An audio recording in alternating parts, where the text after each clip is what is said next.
7 करोड़ रुपए, सिर्फ इतनी रेवेन्यू से बुंडाडा की कहानी शुरू हुई थी। फिर टावर मैन्युफैक्चरिंग आया एंड इंडिया का पहला tower mounted Doppler weather radar भी। 13 साल बाद FY26 रेवेन्यू 2843 करोड़, लगभग 400x। आज ये company 7.8 gigawatt solar projects execute कर रही है। तेलंगाना में जियो का पूरा सर्कल भी यही कंपनी संभालती है। BSNL के लिए 1536 टावर लगाए, जिनमें से 1506 आज ऑन एयर हैं। अब ट्विस्ट देखिए, स्क्रीनर पर कॉन्स का बॉक्स बिल्कुल खाली है, लेकिन CRISIL gross working capital cycle 210 से 220 दिन बताती है।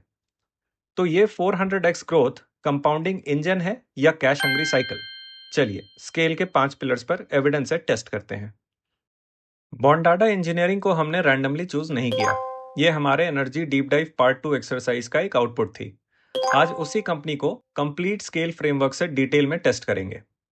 रिकॉर्डिंग की डेट पर बॉन्डाडा इंजीनियरिंग मेरी पोर्टफोलियो होल्डिंग भी है, इसलिए इंटरेस्ट डिस्क्लोज करके क्लेम्स को एविडेंस के अगेंस्ट स्ट्रिक्टली टेस्ट करेंगे। एमट्रॉन, साइन डीएलएम और यश हाई वोल्टेज पर भी हम डिटेल डीप डाइव्स कर चुके हैं। साइन डीएलएम 3 हफ्तों में 30% ऊपर है। शॉर्ट टर्म संयोग भी मुमकिन है। माइक्रो कैप्स, मिड कैप्स में रिसर्च के साथ लॉन्ग टर्म रहना जरूरी है। इन सब में एआई डॉक्यूमेंट्स को ऑर्गेनाइज, कंपेयर और एनालाइज करने में मदद करता है।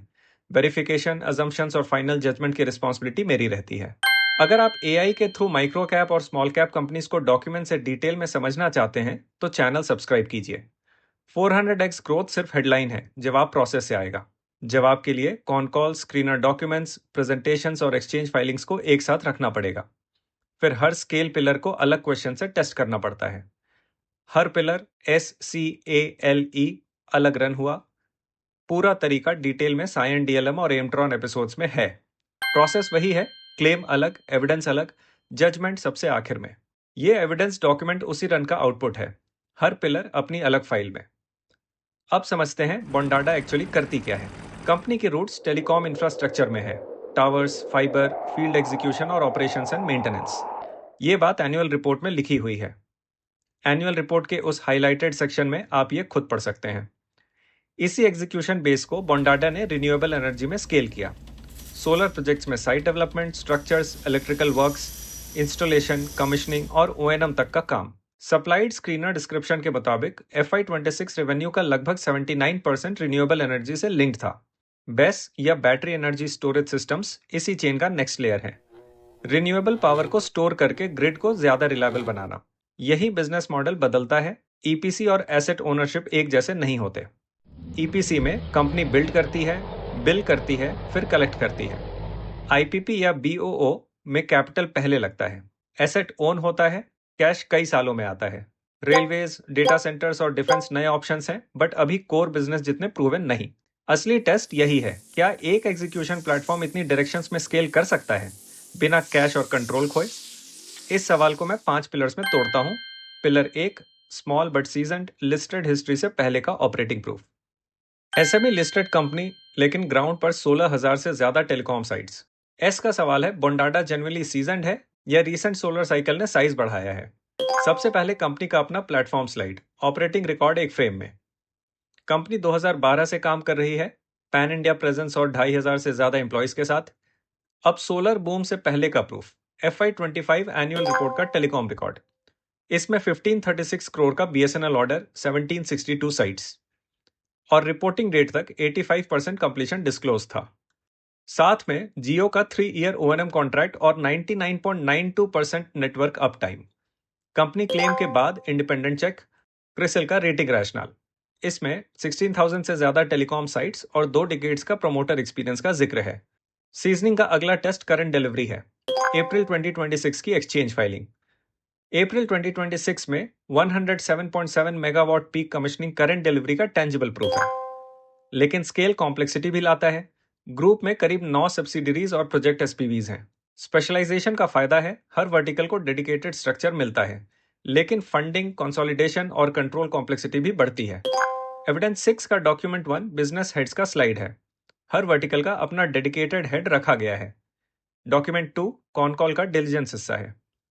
डिफेंस, डेटा सेंटर्स और एक्विजिशंस अभी कोर बिजनेस जितने सीजन्ड नहीं हैं। 4 सपोर्ट, 2 कॉशन, इसलिए स्मॉल बट सीजन्ड, सॉलिड।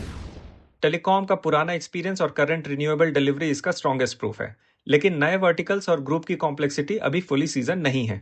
मतलब कोर बिजनेस प्रूवन है, पूरा ग्रुप अभी प्रूव होना बाकी है।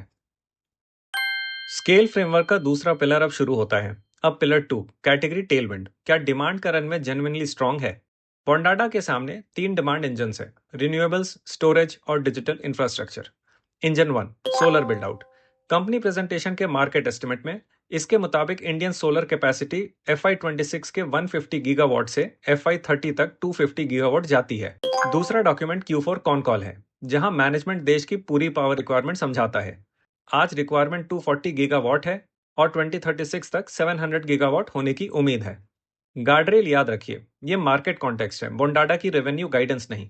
रिन्यूएबल्स जितनी वेरिएबल होंगी, स्टोरेज उतना ही इंपॉर्टेंट हो जाएगा।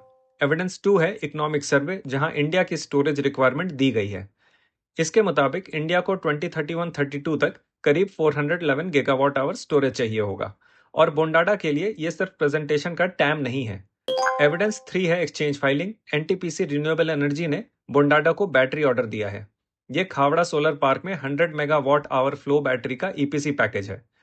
एविडेंस 4 है वही कॉन कॉल टेलीकॉम और रेलवे डिमांड के बारे में। Telecom densification, digital Bharat, data centres और रेलवे सिस्टम्स दूसरा डिमांड पूल बनाते हैं। अब counterweight, strong category weak execution को माफ नहीं करती। एविडेंस 5 है Q4 कॉन कॉल, जहां management input cost pressure flag करता है। केबल प्राइसेस करीब 17 to 18% बढ़े और कुछ डिलीवरीज स्टैगर्ड हुई। एविडेंस 6 उसी कॉल से है, ग्रिड और स्टोरेज अवेलेबिलिटी पर। ग्रिड और स्टोरेज अवेलेबिलिटी कमिश्निंग को देर भी कर सकती है।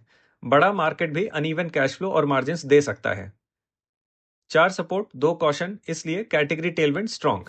सोलर, स्टोरेज और डिजिटल इंफ्रास्ट्रक्चर 3 अलग डिमांड इंजन ग्रोथ को सपोर्ट करते हैं, लेकिन बड़ा मार्केट ऑटोमेटिकली रेवेन्यू नहीं बनता। ऑर्डर्स को रेवेन्यू और कैश में बदलने के लिए फंडिंग, ग्रिड रेडिनेस और एग्जीक्यूशन जरूरी है। अब तीसरा पिलर एड्रेसेबल अपॉर्चुनिटी, कंपनी कितना बड़ा मौका पकड़ सकती है। 9,000 करोड़ से ज्यादा ऑर्डर बुक और 25,000 से 30,000 करोड़ के टेंडर्स में पार्टिसिपेशन, लेकिन कैप्चर्ड ऑर्डर और पॉसिबल पाइपलाइन एक चीज नहीं है। ए पिलर इसी गैप को मेजर करेगा। कैप्चर्ड अपॉर्चुनिटी से शुरू करते हैं। 31 मार्च की डेटेड ऑर्डर बुक स्लाइड। 31 मार्च 2026 तक ऑर्डर बुक 7147 करोड़ रुपीस था, यानी FY26 रेवेन्यू के करीब 2.5x। अब लेटेस्ट इंडिपेंडेंट चेक पॉइंट 21 जुलाई 2026 का क्रिसिल रैशनल, इसमें 30 जून पर ऑर्डर बुक 9,000 करोड़ से ज्यादा बताया गया। मार्च का टारगेट मिस हुआ, जून तक वही थ्रेशोल्ड क्रॉस हो गया। एविडेंस 3 है एक्सचेंज फाइलिंग, जहां एनटीपीसी का सोलर ऑर्डर कंफर्म हुआ है। 816 करोड़ का ऑर्डर है, 600 मेगावाट बैलेंस ऑफ सिस्टम का काम, 16 महीने का एग्जीक्यूशन और 3 साल का O&M। ये टेंडर फनल नहीं, कंफर्म्ड अवार्ड है, फिक्स डिलीवरी विंडो के साथ। एविडेंस 4 है एक और एक्सचेंज फाइलिंग, अदानी ग्रुप का नया ऑर्डर 469 करोड़ का 250 मेगावाट ऑर्डर मिला, और इसी ग्रुप के लिए 975 मेगावाट पहले एग्जीक्यूट हो चुका है। Repeat customers plus fresh award, opportunity के रीओपन होने का स्ट्रॉन्गर सिग्नल। एविडेंस 5 है Q4 कॉन कॉल, जहां टेंडर फनल और विन रेट दिया है। मैनेजमेंट ने 25 से 30,000 करोड़ की टेंडर पार्टिसिपेशन, 20 से 25% विन रेट और करीब 2850 करोड़ के L1 पोजीशंस बताए। सबसे जरूरी लाइन, कन्वर्जन से पहले टेंडर और L1 पोजीशन ऑर्डर नहीं होते। एविडेंस 6 है उसी कॉन कॉल का डिफेंस हिस्सा, प्रोटोटाइप साइज्ड ऑर्डर के साथ। डिफेंस अभी बहुत शुरुआती स्टेज पर है। डिफेंस का क्लेम सुनने से पहले मेरी मैनेजमेंट से पूछी असली Q&A सुनिए। Regarding the Bell order, I understand the revenue is 4 million INR. I wanted to know a few more details as far as the timeline of execution of this order and what is this critical component exactly being talked about, if you can share it with us. And my second question related is, do you have an operating vision for the defense play in your business till 2030?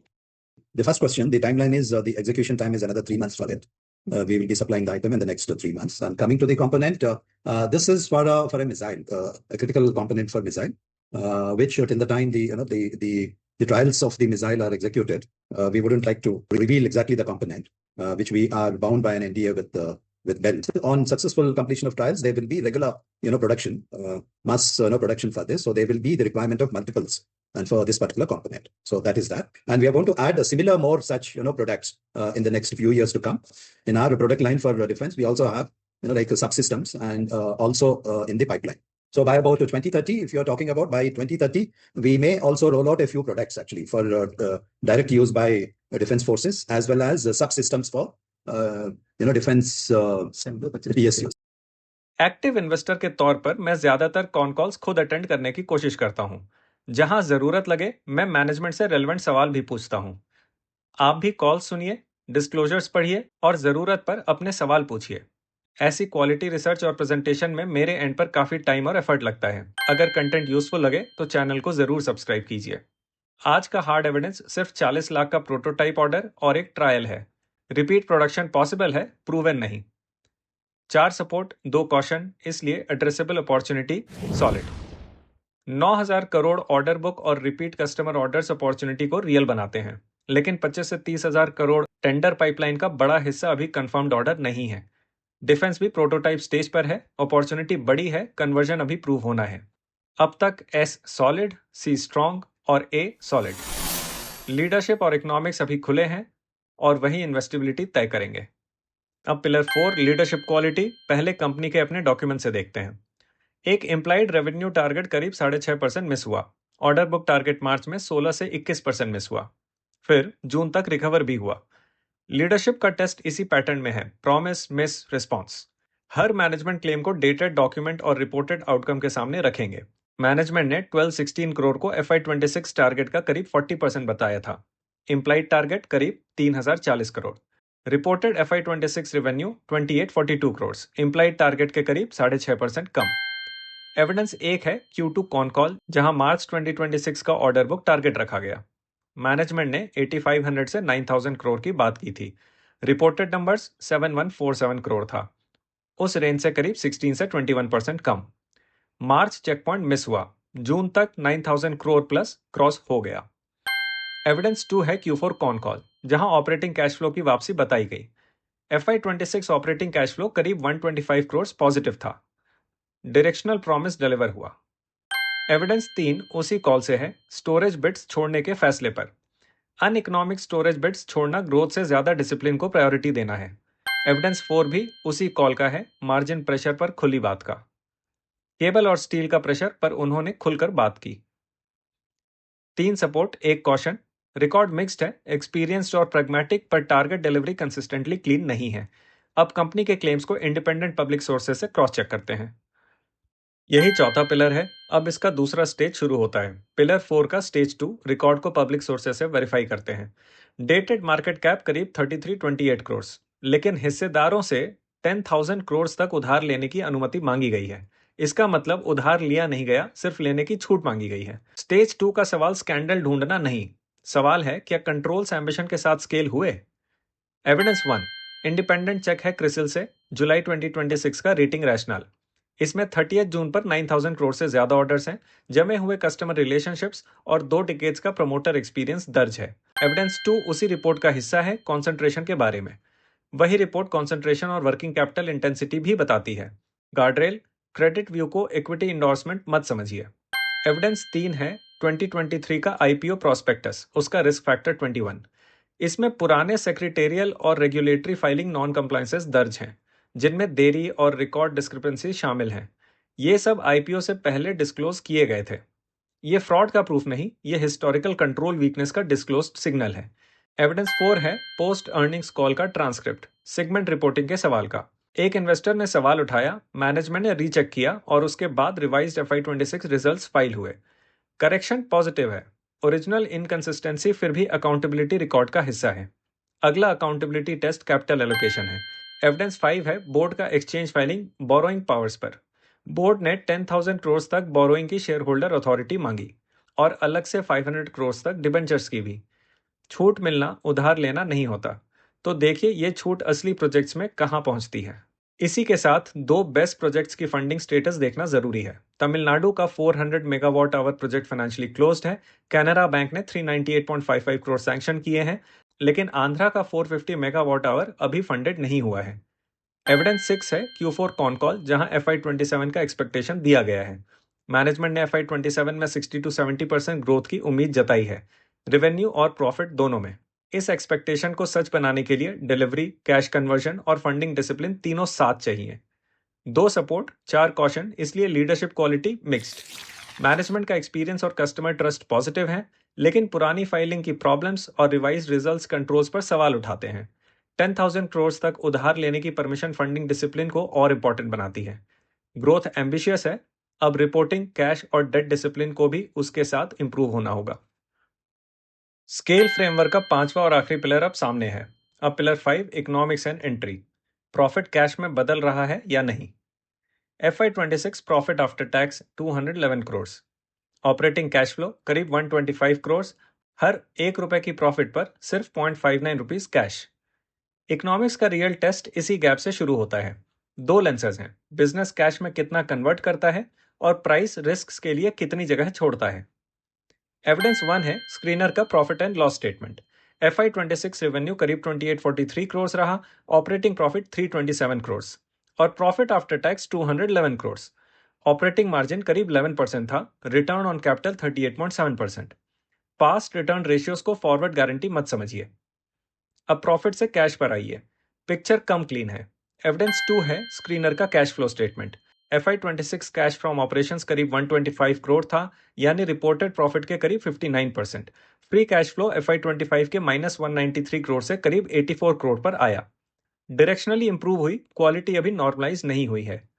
Evidence 3 है उसी con call का, cash positive कैसे हुआ उस पर। Cash को 150 crore advances, TREDS deferral और Q4 के 1000 करोड़ प्लस कलेक्शंस ने सपोर्ट किया। ये cash cap working capital heavy model से आता है। एविडेंस 4 है स्क्रीनर के ratio section. Cash conversion cycle 138 दिन था, डेटर डेज 102 और इन्वेंट्री डेज 134। एविडेंस 5 है प्रेजेंटेशन का रिसीवेबल्स और बोरोइंग स्लाइड। बोरोइंग्स 182 करोड़ से 292 करोड़ हो गए और रिसीवेबल्स भी तेजी से बढ़े, यानी ग्रोथ रेवेन्यू बढ़ा रही है और साथ में कैश अब्सॉर्ब भी कर रही है। प्रोजेक्ट रिटर्न्स भी अलग अलग हैं। एविडेंस 6 उसी कॉल का है प्रोजेक्ट रिटर्न्स पर।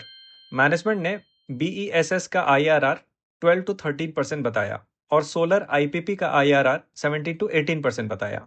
ये EPC मॉडल के हेडलाइन रेशियो से कम है। एविडेंस 7 है स्क्रीनर का ओवरव्यू पेज 29 जुलाई का। उस दिन शेयर प्राइस करीब 298 रुपीज था, मार्केट कैप 3328 करोड़ और price to earning 16.4x। Industry के 16.8 के बराबर ही यह हेडलाइन मल्टीपल है, पर यह कैश नीड्स और डाइल्यूशन का हिसाब लगाने की जगह नहीं ले सकता। 2 सपोर्ट, 5 कॉशन, इसलिए इकोनॉमिक्स और एंट्री मिक्स्ड। रेवेन्यू, प्रॉफिट और मार्जिन स्ट्रॉन्ग दिख रहे हैं, लेकिन 211 करोड़ प्रॉफिट के सामने ऑपरेटिंग कैश सिर्फ 125 करोड़ था। कैश साइकिल 138 दिन का है और रिसीवेबल्स के साथ बोरोइंग्स भी बढ़ी हैं। वैल्यूएशन एक्सट्रीम बिल्कुल नहीं, पर बेटर कैश कन्वर्जन के बिना एंट्री कंफर्टेबल भी नहीं है। फाइनल शेप अनइवन है, कैटेगरी सबसे स्ट्रॉन्ग, लीडरशिप और कैश सबसे cautious. S solid, C strong, A solid, L mixed और E मिक्स्ड। एक एवरेज स्कोर नहीं दूंगा, 5 अलग आंसर्स ही असली पिक्चर हैं। मेरी करंट व्यू, बोंडाटा एक high growth infrastructure execution platform है, ऑर्डर्स विजिबल हैं और हेडलाइन मल्टीपल एक्सट्रीम नहीं। लेकिन शेयर होल्डर्स आउटकम तभी इंप्रूव होगा जब कॉन्सेंट्रेटेड ऑर्डर बुक कैश में कन्वर्ट हो, बिना एक्सेसिव लेवरेज के। पॉजिटिव केस, बोंडाटा छोटी कॉन्ट्रैक्टर स्टोरी से आगे निकल चुकी है। इसके पास बड़े सोलर और स्टोरेज अवार्ड्स हैं, रिपीट कस्टमर एग्जीक्यूशन है, बड़ा ऑर्डर बुक है और डिफेंस में ऑप्शनैलिटी भी है। Risk case, top 3 project 70%, cash cycle 138 days और रिसीवेबल्स बोरोइंग्स दोनों ऊपर। और फंडिंग का बोझ अगर IPP और BOO एम्बिशंस इंटरनल कैश से तेज बढ़े। अगला verification tracker, NTPC Adani conversion, concentration, CFO versus PAT, project finance terms, dilution और सेगमेंट डिस्क्लोजर्स की कंसिस्टेंसी। मेरा व्यू किस बात से बेहतर होगा? टॉप 3 का हिस्सा कम हो और ऑर्डर बुक हेल्दी रहे, कैश फ्रॉम ऑपरेशंस प्रॉफिट के 60% से ऊपर रहे, कैश साइकिल 128 डेज से नीचे आए, प्रोजेक्ट फाइनेंस कम डाइल्यूशन में बंद हो, डिफेंस ट्रायल्स रिपीट प्रोडक्शन बने, फाइलिंग साफ रहे और मार्जिन्स कमोडिटी वॉलेटिलिटी में टिकें। गार्डरेल, ये मेरे मॉनिटरिंग रूल्स हैं, मैनेजमेंट गाइडेंस नहीं। मेरा व्यू किस बात से कमजोर होगा?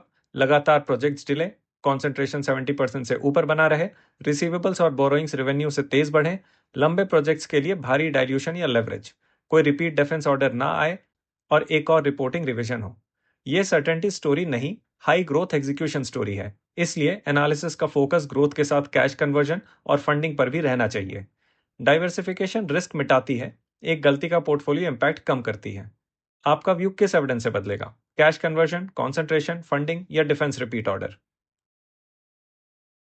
Energy deep dive part 2 exercise से बोंडाटा इंजीनियरिंग हमारे सामने आई। एमट्रॉन, साइन डीएलएम और यश हाई वोल्टेज जैसे डीप डाइव्स में प्रोसेस सेम रहा। डॉक्यूमेंट्स पहले, एआई असिस्टेड एनालिसिस उसके बाद और फाइनल जजमेंट सबसे आखिर में।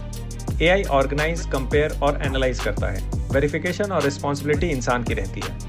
बॉन्डाडा अपडेट में आप पहले क्या वेरीफाई करना चाहेंगे? Order conversion, cash flow, defence repeat orders या प्रोजेक्ट फंडिंग? कमेंट में एक प्रूफ पॉइंट चुनिए और बताइए कौन सा रिजल्ट आपका व्यू बदलेगा। अगली कंपनी सोलर से स्टोरेज और ग्रीन फ्यूल्स तक स्केल कर रही है। ये कंपनी हमें एनर्जी डीप डाइव पार्ट 2 की टॉप 30 लिस्ट में से ही मिली है। नाम गेस कर सकते हैं? कमेंट में जरूर बताइए। अगली कंपनी ने सिर्फ 3 साल में रेवेन्यू करीब 13.5 गुना किया और प्रॉफिट लगभग 24x। 835 plus megawatt solar delivered, 1000 plus megawatt hour storage अभी एग्जीक्यूशन में है, साथ में 3100 करोड़ का 10 ईयर ग्रीन अमोनिया अग्रीमेंट। लेकिन 70% नेटवर्थ प्रोजेक्ट एसपीवीज में टाइड अप थी। ग्रोथ मशीन या कैपिटल एलोकेशन पजल? अगले एपिसोड में कंप्लीट स्केल इन्वेस्टिगेशन।